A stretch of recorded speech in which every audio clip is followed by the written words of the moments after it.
This sports segment is brought to you by Barbaritos in Dothan. Now, Wiregrass Sports, right here on WDHN.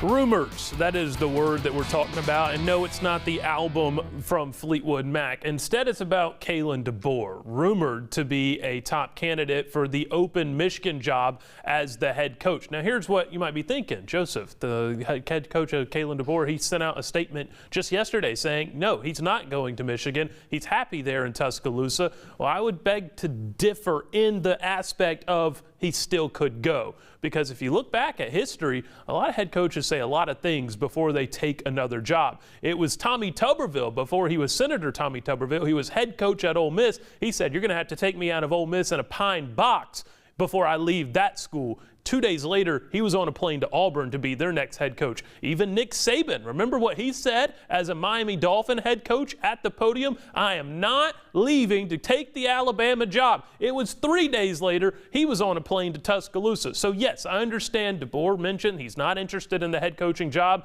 Other people believe that Michigan is still pursuing Kalen Deboer. Now, what might you say if Alabama loses to Oklahoma?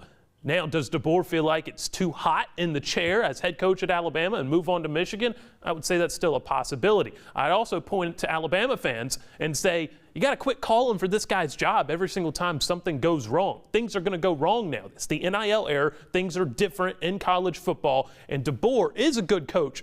I do hope he stays at Alabama, but at the end of the day, nobody really knows anything until every dust settles in the storm. But the more important thing is that Alabama plays Oklahoma this Friday. That is going to be a big-time matchup, and Oklahoma has had Alabama's number the past 2 years, beating them at home in Norman and then beating them in Tuscaloosa this year. But this game specifically will happen in Norman, but this game is one to keep an eye on because Alabama beat Oklahoma in every aspect of the game 2 or 3 weeks ago. All they did was turn the ball over, and Oklahoma took advantage of that. Alabama wants to win. They got time to prepare, to get healthy. All they have to do is not turn the ball over and force Oklahoma to drive the distance of the field, and they will come out of Norman victors and then go play Indiana. And if you ask me, I think Alabama matches up better to Indiana than any other of the top 4 teams that got bye weeks. Oklahoma, of course, knows Alabama's number. Brett Venables has had Kalen Deboer's number, so it's going to be an interesting matchup to look at. More importantly, the fact that Kalen Deboer has never lost a game coming off a bye week in his head coaching career. That's what's happening here.